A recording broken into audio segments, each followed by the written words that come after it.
मंगलमूर्ती मोरया मोरया मोरया। ही आमची लाडकी सुषमा, ही आमची सत्यवानाची सावित्री आहे बाई, होय की नाही? मी तर तुझ्या नवऱ्याला रोज म्हणते सत्यवानाची सावित्री आहे. कोण करतय ग, कोण करतय? भगवंत भगवंत भगवंत. ये की इथं काय अडचण नाही. नाही अडचण नाही, जाणार आहे मी करायला. टायमिंग झाली म्हणून. कामाला चाललीस? बरं ठीक आहे ठीक. टायमिंग झाली. कितीला जातीस? आता मी सकाळी जाऊन आता ह्याला नेणार आहे. हा, गाडीवरनं? होय, बरोबर. करायला न्यायचंय ना, सही करायला. तू पण ना खरंच राहते का ते दिवा? राहते राहते राहते. तिथले सगळं काढून टाकले बघ कोणतरी आज.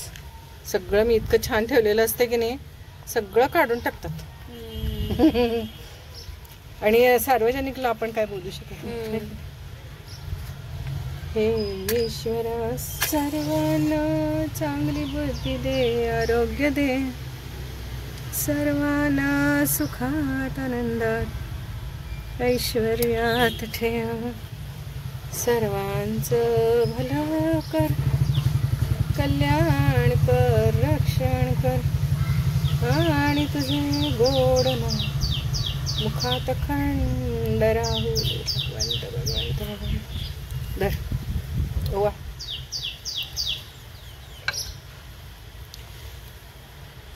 अशीच तुझ्यासारखी बायको नाही सगळ्यांना मिळू दे. एवढं कष्टाने करतीस नवऱ्याचं काय, किती लहान वयात, होय की नाही? आणि अमोल कायम किती हसरा. आमच्या सगळ्या कार्यक्रमाचं फोटोग्राफी त्यानंच केलंय, होय की नाही? पण त्यातनं तू त्याला सगळ्यातनं बाहेर काढलीस बघ अचानक. काय हे वार करूयात. मोर्या मोर्या किती फुलं आणून ठेवलेत बघा सगळ्यांनी. छान वाटायला लागले बघ की. फुलंच फुलं फुलंच फुलं, किती छान वाटायला लागले. सांग हे काके असं काढून धुवालेत ना गणपतीला. आपण काय करायचं नाही. मुलांचा गणपती आहे, मुलांना काही वेळेला या गोष्टी, त्यांचा गणपती आपण फक्त पूजा करायची, होय की नाही? त्यांचं ते काय करतात करू. संकष्टीला काय काय करतात की, हो की नाही? ओम नमः शिवाय, ओम नमः शिवाय, ओम नमः शिवाय, ओम नमः शिवाय, नमः शिवाय. बापरे, सकाळी 6 वाजल्यापासून पाऊस पडलाय. आत्ता जरा ऊन दिसलं. ते यू कुठे गेले सगळे बघायला पाहिजेत. ए यू यू यू, ती यू या खावा, या या खा या. आणि बाकी सगळेजण कुठे गेले? हा हा, खावा खावा खावा, मी जाते खावा.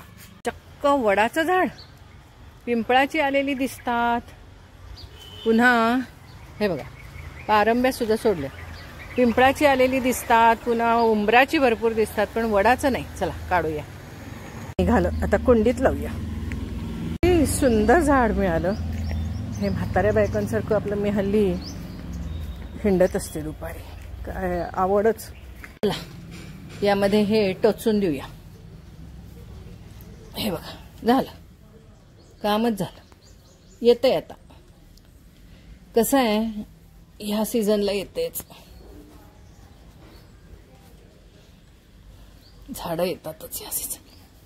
चला छान छान छान, वडाचं झाड मिळालंच. हे टोचलं होतं 2 दिवसापूर्वी, जगलं बघा. कसा वाटतोय लुक? हे खरं मला वाटलं होतं काहीतरी दिसेल, पण छान वाटतंय नाही?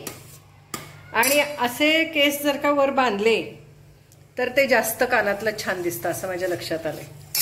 एकदम सिंपल सिंपल लुक आहे हा आज माझा, एकदम सिंपल. दाखव का? हा बघा, एकदम सिंपल. एकीकडे काम करत करत चालू आहे फॅशन शो आपला. हे बघा, त्याच्यावर इतके ब्लाऊज चालतात. ग्रे चालतो, येलो चालतो, हा हिरवटसर चालतो, मोरपिशी, पिवळा, हा गुलाबी, एवढे ब्लाऊज ह्याच्यावर चालतात.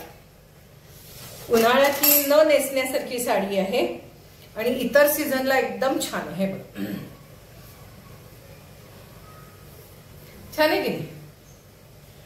तर तुम्हाला सांगा याच्यावरची किती वारली पेंटिंग किती सुंदर आहे ना. हे बघा, मी तुम्हाला नेहमी म्हणत असते की इथे हे असं हा पदर घ्यायचा आणि असं करायचं म्हणजे एकदम छान दिसतो हा पदर. इथला कडक बसतं एकदम, साडी मस्त बसते, सुंदर. तर आज मी काय करते दाखवते. हा, फिर एक बार साखर आंबा.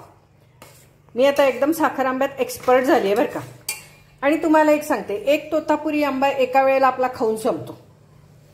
मग त्याच्यापेक्षा एक तोतापुरी आंब्याचा जर का साखर आंबा केला तर पुढे 15 दिवस खाल्ला जातो. थोडा थोडा थोडाच घेणार ना आपण. चमचा चमचा एवढूसा छोटा चमचा भरून घेणार आपण, पोह्याचा चमचा चपातीला. त्यामुळे जास्त दिवस आंबा खाल्ल्याचं सुख आणि छान वाटतं. तर आता मी तुम्हाला सांगते, ह्या पिकलेल्या जवळजवळ ऑलमोस्ट पिकायला आलेल्या अशा ह्या कच्च्या नव्हत्याच. वास जर बघितला तर असा घमघमायला लागला आहे. तर ह्या मी कालच बारीक बारीक फोडी केल्या. काही वेळेला मी ह्या वेळेला इतक्या वेळा साखर आंबा केलाय की तुम्हाला काय आहे, मी एक्सपर्ट झाले, तुम्ही पण एक्सपर्ट होणार आता ह्याच्यात. काही वेळेला आपण खिसून करतो, ह्यावेळेला फोडी फोडी केलेल्या आहेत. आणि जेवढ्या फोडी झाल्या होत्या, जेवढा कुंडा भरून, तेवढा मोठा कुंडा भरून आणि थोडंसं आणि अर्धा कुंडा असं साखर घालून काल रात्रीच ठेवलं होतं. आणि आज आत्ता मी दुपारी 2 वाजलेले आहेत, माझं जेवण झालेलं आहे आणि आत्ता मी हे करायला घेतलेलं आहे. बारीक गॅस ठेवायचा, एकदम बारीक, आणि सतत हलवायचं, सतत. म्हटलं आता जरासं व्हायला आल्यावरच तुमच्याशी बोलावं, कारण तुम्ही बघून बघून कंटाळणार काय नाही. सोडा, ह्या गोष्टी आपण जेवढ्या वेळेला बघू ना तेवढ्या वेळेला आपल्याला त्या करायला सोप्या वाटतात. अजूनही तुमच्याकडेही मिळत असेल तर एखादा आंबा आणा, पटकन करून बघा. एकदा जमलं की दुसऱ्यांदा करायचा, म्हणजे पहिल्यांदा जेव्हा जमला तो दुसऱ्यांदा जमल्यावर एकदम पाठच होऊन जातो आपला एकदम. मग तिसऱ्यांदा केला की छान होतो. म्हणजे पहिल्यांदाही छानच होतो, दुसऱ्यांदा पाठ होऊन जातो, तिसऱ्यांदा सोपं वाटायला लागतं, सहजपणे करून जातो आपण. गुळांबा पण करून ठेवलाय, हा साखर आंबा. आणि आता मी इथे 2 वेलदोडे आणि यामध्ये आहे जायफळ. जायफळ बारीक करून घेतलं. असं तुम्हाला माहिती, मी अशी अशी कशी कशी टवकारते त्या जायफळला. ते टवकारून जायफळ आणि वेलदोडे हे मी बारीक करून घेतलं. यात घालून टाकू, कारण ऑलमोस्ट आता घालायची वेळ झालीच आहे याच्यात. आणि सुद्धा मी तुम्हाला सांगते, काल मी काय केलं, मला सारखंच लागतं हे करायला. तर मी दालचिनी, लवंगा आणि मिरे यांचं मी पावडर करून ठेवली, न भाजता. भाजलेलं वगैरे काही नाही आहे, हं, न भाजता पावडर करून ठेवली मिक्सरमधनं. त्यामुळे इतकं छान वाटायला लागलं, वास एकदम घमघमला सगळ्याचाच. म्हटलं माझ्याकडे भरपूर असतात लवंगा, पुन्हा वेलदोडे पण भरपूर असतात, मिरे भरपूर असतात. तुम्हाला माहिती आहे, मसाले मसाले करत येतोय त्याच्याकडनं मी सारखी घेत असते. दालचिनी, विकतची दालचिनी आणली पावडर तर त्याचा वास बघा, आणि घरामध्ये दालचिनीची पावडर करा. भाजावं वगैरे काहीही लागत नाही, लक्षात ठेवा. गुर्र गुर्र करायची मिक्सरवर, इतकी बारीक छान होते, मस्त बारीक झालेली आहे. तर तुम्ही म्हणाल तुमचा मिक्सर चांगला असेल, काय मिक्सर सारखा मिक्सर, आमच्या सासूबाईंचा पूर्वीच्या काळचा मिक्सर सारखा मिक्सर सगळ्यांचाच छान असतो. रंग बदलायला लागलेला आहे, हे बघा. 1 तारी पाक करायचा आणि लगेचच बंद करायचा. अजून 1 तारी पाक व्हायचा आहे अजूनही. छान झाला की नाही, मगासपेक्षा रंग बदलत चाललेला आहे बघा. आणि थोड्या वेळाने हे आपोआपच गॅस बंद केल्यावरती ह्या सगळ्या फोडी ट्रान्सपरंट होतात त्या पाकाच्या गरमपणावरती, बरं का. तुम्हाला 1-2 दिवसात खाऊन संपवायचं असेल तर एवढा बास, आणि बाहेर तुम्हाला टिकायचा असेल तर मग अजून थोडा आपल्याला पाक करायचा आहे, आणि शक्यतो काचेच्या बरणीतच घालून ठेवावा. आपल्याकडे असतातच की कसल्या ना कसल्या तरी काचेच्या बरण्या आलेल्या, नाहीतर मग विकत आणायच्या. विकत शक्यतो काय आणू नका बाई आता ह्या वयामध्ये. काय होतं माहितीये का, जे घरामध्ये जॅमच्या वगैरे असतातच की आपल्या घरात, काही कमी असतात होय, तर त्या सगळ्या काचेच्या बाटल्या साठवून ठेवा. आपण म्हणतो काय करायचंय, काचेचं हातातनं फुटतंय म्हणून आपण टाकून देतो. पण यावर्षी, आणि मी तर माझ्याकडच्या कितीतरी गिफ्टमध्ये काचेच्या बरण्या मला खूप यायच्या गिफ्टमध्ये. पण कुठल्याही सोशल वर्क, कुठल्या तरी एखाद्या कार्यक्रमाला आपण पाहुणे वगैरे म्हणून गेलो तर मग त्या ठिकाणी आपल्याला गिफ्ट देतात, त्याच्यात ते काचेच्या बरण्या, काचेचं बाऊल असलंच काय काहीतरी देत असतात. तर ते सगळं मी दुसऱ्यांना पास ऑन करून टाकलं, दुसऱ्यांना गिफ्ट दिली. आणि आता वाटलं की अरे रे, खरं आता सांगा, 40 वर्षात पहिल्यांदा मी असलं काहीतरी करायला लागले. किती वस्तू साठवून ठेवणार असंही होतंच, आणि कुठे जाऊ तिथं आपण नवीन वस्तू आणतोच होते, काय प्रश्नच नाही. नवीन दिसलं की आणायचं, जुनं काही टाकवत नाही. आणि हल्ली सगळ्यांच्याकडे सगळं भरपूर आहे, सगळंच भरपूर आहे, त्यामुळे कुणाला काय देऊ शकत नाही आपण. आणि तुम्हाला सांगते, जाईल तिथल्या वस्तू आपण शोच्या आणतो, हे ते आणतच असतो, भांडी आणतो, बरण्या आणतो. ते सेल लागले की संपलं बघा, जायचं आणि एवढ्याशा पैशात एवढ्या ढेगभर वस्तू येतात, तेवढ्या वस्तू घेऊन घरी यायचं, पसारा करायचा, पसारा वाढवायचा. आपण म्हणतो डिक्लटर करा, पसारा कमी करा, होत नाही. कितीही म्हटलं तरी होत नाही. मीच आता बघितलं, माझ्या कितीतरी साड्या मी कमी कराव्या म्हणून एक 20-25 साड्या मी महिन्यापूर्वी एक पिशवी केली होती, आणि झालं माझ्या नेसून की मी त्याच्यात टाकायची, झालं नेसून की त्याच्यात, की मला आता ही परत मी नेसणार नाही, असं करून करून एक महिन्याभरात एक 25-1 साड्या मी एका मोठ्या पिशवीत ठेवल्या होत्या. कारण की त्यावेळेला होता उन्हाळा, आणि उन्हाळ्यात ही साडी नको, ही उकडते, ही टोचते, असं करून सगळं काढल्या होत्या. ब्लाऊज सुद्धा तुम्हाला सांगते, 25 ब्लाऊज बाजूला काढले. तर नंतर आता आला पावसाळा, पावसाळ्यामध्ये त्यातलीच एक साडी बाहेर यायला लागली आहे, वाळायला सोपं, आणि पावसाळ्यात त्याच साड्या टोचत नाहीत. आता हे ब्लाऊज एवढं भयंकर मी उन्हाळ्यात जर वापरलं तर 10 मिनिटं घालू शकत नाही, एवढं टोचतो ती. पण आता जरा पाऊस आहे ना, सगळीकडे चालतं, मग आता मी ठरवलं हे शेवटचं आहे मी, असं म्हणत 4 वेळा नेसली ही साडी. ती आता शेवटची, मग कुणाला तरी देऊन टाकायची असं म्हणून 4 वेळा नेसली. कुठलं काय कमी केला जातच नाही पसारा. तरी मी त्यातल्या त्यात माझं देणं भरपूर आहे बरं का, पण मला कळत नाही, देणं भरपूर असलं तरी घेणं पण भरपूर आहे माझं. ते गंमत तुम्हाला एक सांगते बरं का, आता फार मस्त गंमत आहे. मला असं एकदा कौरव महाभारतातली ही गोष्ट आहे बरं का.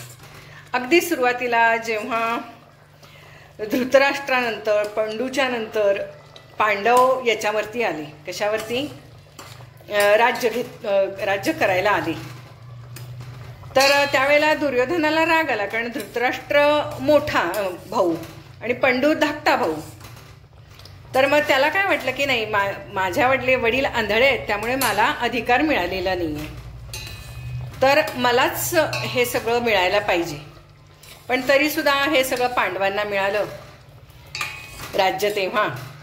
मग त्यावेळेला राजसूय यज्ञ करायचं ठरलं, म्हणजे सगळ्यांना कळायला पाहिजे ना की असं असं सगळं बदल झालेले आहेत वगैरे वगैरे. मग त्यावेळेला त्या यज्ञाचं मॅनेजमेंट जे आहे सगळं सगळ्यांना वाटून दिलं का. मग कृष्णाने सांगितलं की सगळं अन्न भांडार आणि काय खजिना हा दुर्योधनाकडे. सगळ्यांना राग आला हो, कारण की एकतर दुर्योधनाने भरपूर काड्या करत होता लहानपणापासून, भीमाला वगैरे अजिबात आवडलं नाही ते, की ह्याच्या हातात मेन सगळा खजिना ह्याच्या हातात देऊन टाकला, अन्न भांडारही त्याच्या हातात दिलं, मग काय राहिलं काय. म्हणजे यज्ञ आमचा आणि सगळं मॅनेजमेंट मात्र पैशाची आणि अन्नाची दुर्योधनाकडे. हे कृष्णाला त्यानं विचारलं, हे कसं काय कृष्णा, तू असं असं केलास, त्याच्या हातात सगळं कसं काय दिलास? तर कृष्ण म्हणला की हे बघ, मी सगळ्या गोष्टी त्या त्या व्यक्तीला दिलेल्या आहेत की ज्याच्याकडनं चांगले होतील. ते काय भीमाला पटलं नाही. तो म्हणला असं कसं, दुर्योधन मुद्दामच खर्च जास्त करेल, दुर्योधन मुद्दामच वाटप जास्त करेल, कारण की त्याला काय त्याची किंमत आहे ना. तर कृष्णानं सांगितलं, दुर्योधनाच्या पत्रिकेमध्ये असा योग आहे की तो जेवढं खर्च करेल त्याच्या 10 पट त्याला यायचं म्हणे. आणि म्हणून मी हे त्याच्याकडे दोन्ही खाती त्याच्याकडे दिलेली आहेत, अन्न भांडार आणि खजिना. काय व्हायचं, अन्न भांडारात आपलं दुर्योधन म्हणून खर्च करायचं, जाय ना का आपलं काय जातंय. आपण खर्च केला की आपलंच लोकांमध्ये हे राहतंय ना की हो बाबा यानं एवढं दिलं, यानं एवढं दिलं, म्हणून लोक आपल्याला कौतुक करतात ना. तर म्हणून तो जाम खर्च करायचा, सगळं द्यायचा बरं का. तो जेवढं द्यायचं त्याच्यात 10 पट कोणी ना कोणीतरी देणग्या द्यायचे, काहीतरी करायचे आणि सगळं यायचं 10 पट. खजिन्यातही तसंच व्हायचं, म्हणून खर्च करायचं, कोण आलं की दे, कोण आलं की दे, खर्चाला दे, सडळ हसते, मुक्त हसते करायचं. कारण त्याचं काय म्हणायचं, काय तर काय होईना, संपू दे यांचा खजिना, असं म्हणून दुर्योधन काय करायचा की सगळा असा खजिना लुटायचा. तो रोज असे येणाऱ्याला वाटेल तसे पैसे द्यायचे आणि खर्च करायला लावायचं. पण त्याच्या पत्रिकेतला योग तसा असल्यामुळे तो जेवढा खर्च करायचा त्याच्यात 10 पट यायचं, पत्रिकेतला योग होता. असे ते कृष्णाची मॅनेजमेंट सगळी. दुर्योधनही खुश आणि त्या यज्ञासाठी इतकं प्रचंड म्हणजे प्रचंड साहित्य यायचं, पैसा यायचा, संपत्ती यायची, त्यामुळे काही कमी पडलं नाही. तसं एक एक एक एक आठवतं. ह्या आपण निरनिराळ्या गोष्टी जेव्हा ऐकत असतो भागवतातल्या, ह्या मी ज्या ऐकलेल्या आहेत त्या मी माझ्या लहानपणीपासून आमच्या चुलत सासूबाई, आमच्या सासूबाई, आमच्या आई, असं लहानपणापासून काय काहीतरी वाचायच्या ना पोथ्या, त्यातल्या गोष्टी माणूस बोलता बोलता बोलतोच की, तसं बोललं जायचं.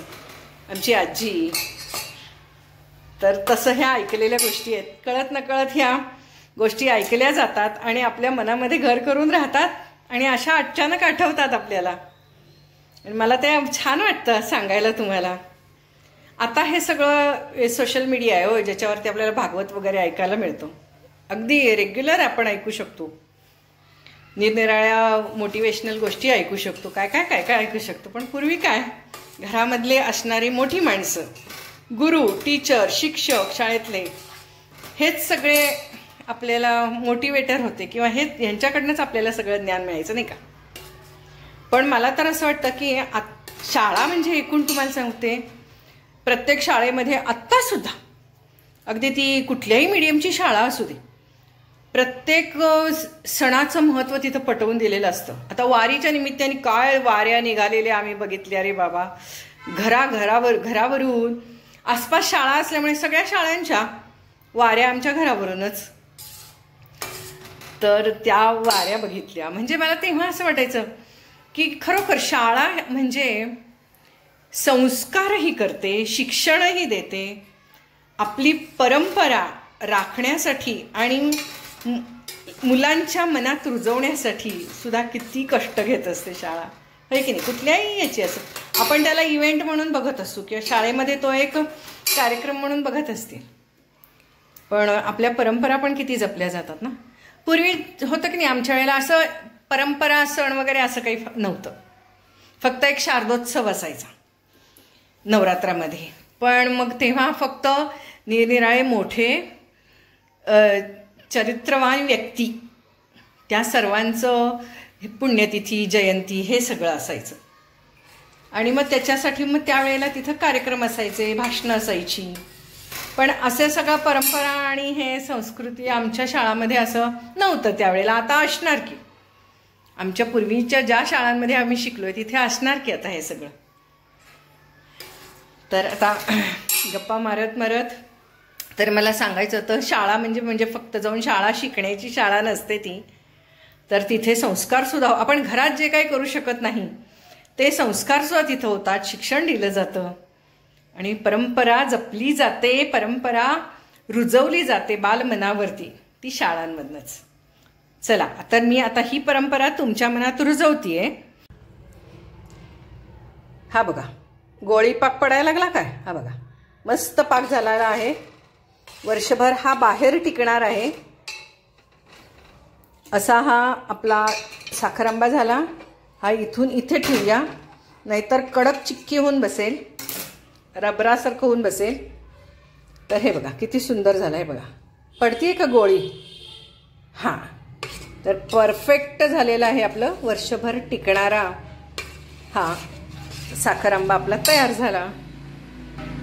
तुम्ही म्हणता तेच तेच काय दाखवता, तेच तेच काय दाखवता. पण तेच तेच दाखवल्याने तुम्हालाही वाटतं बाई ह्या बाईने 100 वेळा दाखवले, एकदा तर आपण करून बघूया. आणि सहजपणे तुम्ही करून बघता आणि तुम्ही पण त्यामध्ये एकदम एक्सपर्ट होता. हो, तुम्हालाही ते आवडतं, जसं माझं झालेलं आहे. मी व्हिडिओसाठी करत असते. चला आपल्याला एक व्हिडिओ करायचा आहे गप्पा मारत.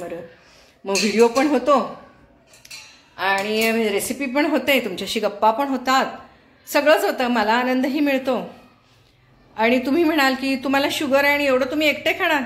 अहो नाही हो, मी एकटी नाही खाणार. आणि तुम्हाला सांगते एकटं म्हणजे किती, रोज 2 फोडी, सकाळी 2 फोडी, संध्याकाळी 2 फोडी, तेवढंच सगळं पोटामध्ये जातं. आणि पूर्णपणे आपण साखर सोडली ना ते सुद्धा आपल्याला त्रास होतो. म्हणजे तुम्ही अख्खा लाडू खाऊ नका, एवढंच खाऊ शकता. पण एकाच दिवशी तुम्ही लाडू पण खाणार, वडी पण खाणार, साखरांबा पण खाणार, साखरेचा चहा पण पिणार, असं नका करू. आता तुम्ही नुसतं चपातीबरोबर सकाळ संध्याकाळ एवढं 2-2 फोडी घेतला बस की. मग दिवसभरात तुम्ही चहामध्ये साखर नका घेऊ. म्हणजे थोडी तुमच्या पोटात जाऊ दे, म्हणजे गोडपणाही पोटात जाऊ दे. नाहीतर आपल्या मेंदूला सहन होत नाही ते इतकं अगोड अगोड अगोड आणि त्रास व्हायला लागतो. थोडंसं जाऊ दे गोड. कारण की फळं काय आपली रोजच मिळतात असं नाही, रोज असतात असं नाही. मग जेव्हा फळं असतील तेव्हा एक फळ खात जावा. आणि फळ काय आपण एकटे खातो का हो, घरातले सगळेजण मिळून खाणार ना. तर चला मस्तपैकी आत्ताच आपलं काम झालेलं आहे. साखरांबा फर्स्ट क्लास झालेला आहे आणि हा टिकणारा साखरांबा आहे बाहेर.